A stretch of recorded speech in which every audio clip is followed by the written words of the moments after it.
नमस्कार दोस्तों, आज मैं लेकर के आई हूँ आपके लिए एक एकादशी का और कथा जो है पुत्रदा एकादशी का महत्व जो पौष मास के शुक्ल पक्ष की एकादशी को पड़ती है।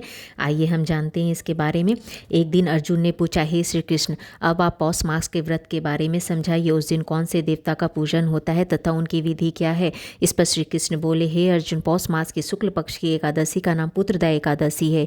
इसकी पूजा विधि से करनी चाहिए। इस व्रत में नारायण भगवान की पूजा करनी चाहिए। संसार में पुत्र एकादशी का व्रत के समान अन्य दूसरा कोई व्रत नहीं है। इसके पुण्य से मनुष्य तपस्वी, विद्वान और धनवान होता है। इसकी एक कथा है, और ध्यान पूर्वक इसे सुने। भद्रवती नगरी में सुकेतानु नाम का एक राजा राज्य करता था। वह निसंतान था। उसकी स्त्री का नाम सैव्य था। वह सदैव निपुत्री होने के कारण चिंतित रहती थी। उस पुत्रहीन राजा के पितृ रो रो कर पिंड लेते थे कि उसके बाद हमें कौन पिंड देगा। इधर राजा भी रो रो के बर बंधु, मिस्त्री, राजा, हाथी, घोड़ा आदि से संतोष नहीं था। इसका एकमात्र कारण था पुत्रहीन होने का। वह विचार करता था कि मेरे मरने के बाद मुझे कौन पिंड करेगा।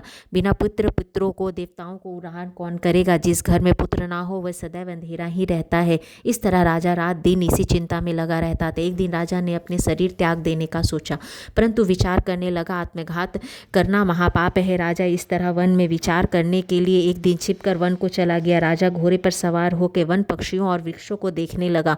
उसने मन में देखा कि मृग, बाघ, सुअर, सिंह, बंदर, सर्प आदि भ्रमण कर रहे हैं। हाथी अपने बच्चों को हाथियों अपने बीच में घुमा रहे हैं। वह वन में राजा को देखकर कहीं तो सियार कुकर शब्द में कह रहा था कि कहीं मोर ध्वनि कर रही थी। वन में दृश्यों को देखकर राजा को सोच विचार में दोपहर हो गई। अब राजा को भूख लगी और प्यास लगने लगा। वो सोचने लगा कि मैंने अनेकों यज्ञ किए हैं, ब्राह्मणों को मधुर भोजन कराया, परंतु फिर भी मुझे यह दुख क्यों मिल रहे हैं। राजा प्यास के कारण बहुत बेचैन होने लगा और पानी की तलाश बढ़ाने लगा। कुछ ही आगे जाने पर उसे एक सरोवर मिली। उस सरोवर में कमल खिल रहे थे। वह सरोवर में सारंस, हंस, मगरमच्छ आदि जल क्रीड़ा कर रहे थे। उस सागर के चारों तरफ मुनियों के आश्रम बने हुए थे। उस समय राजा के दाहिने आर फड़फड़ा रही थी। राजा मन में प्रसन्न होकर सरोवर के किनारे बैठा और मुनियों को देखकर घोड़ा से उतरकर दंडवत प्रणाम करके मुझे सम्मुख से बैठ गए। राजा को देखकर मुनीश्वर बोले, हे राजा, हम तुमसे अत्यंत प्रसन्न हुए। तुम इस जगह कैसे आए हो, सो कहो। इस पर राजा ने उनसे पूछा, हे मुनीश्वर,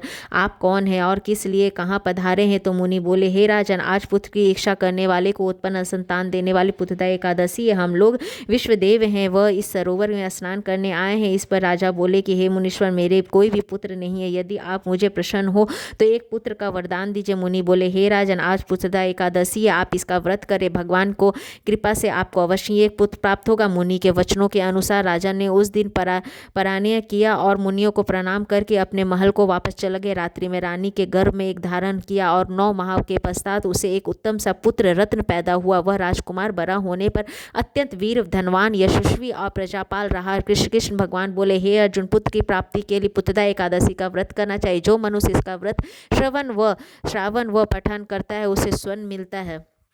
थैंक यू।